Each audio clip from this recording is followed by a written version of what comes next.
Yo, what's happening everyone? We're back again with another great, amazing tech video.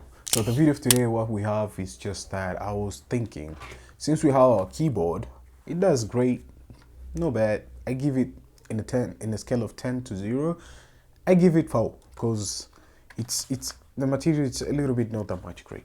But what I had in mind, that's not such a big deal because the big deal is it doing the functionality. But if it does the functionality, that's what's up. So I'm going to skin it.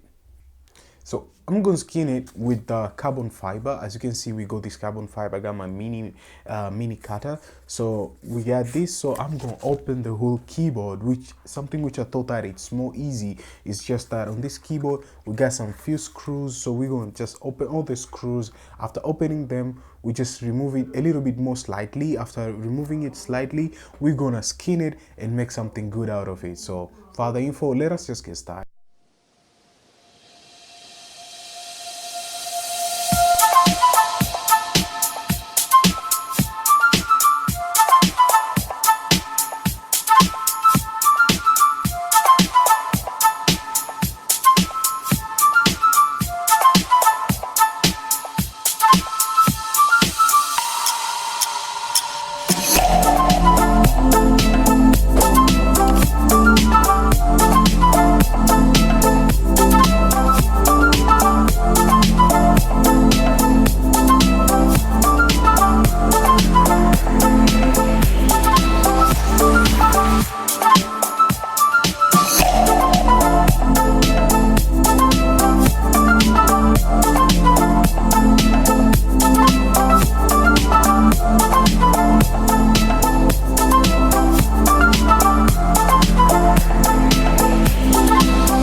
So this is such a sweet thing we have ever done. Like we skinned the whole keyboard, and I think to my own kind of aspect, using all the stickers of Avengers, it just made that kind of montage on the keyboard. But there's a tough thing which just I was like off the hook. It's on the keycap. At the moment I'm removing everything, and it's something which just congested me, and I thought like, damn, can I just get this stuff done because I'm so excited to see it. But it consumed me for almost 2 hours just to remove everything and start skinning it and knowing where it's supposed to stay and keeping up with everything which is supposed to be here. The way to go. I'm so excited, and if you are so excited, make sure you hit the thumbs up. You're new here, my name is Abdurrahim12, and consider subscribing. I really appreciate that. And another kind of stuff, this is how you skin your keyboard. You might ask yourself, what type of keyboard should you just buy if you want to skin it? Well, you must consider first of all a keyboard which you can remove these keycaps, so as it can be easy for you to just skin it first, something which is so legitimate. So thank you guys for watching, and I'm gonna catch you guys on the next one. As always, stay sharp and creative, and peace.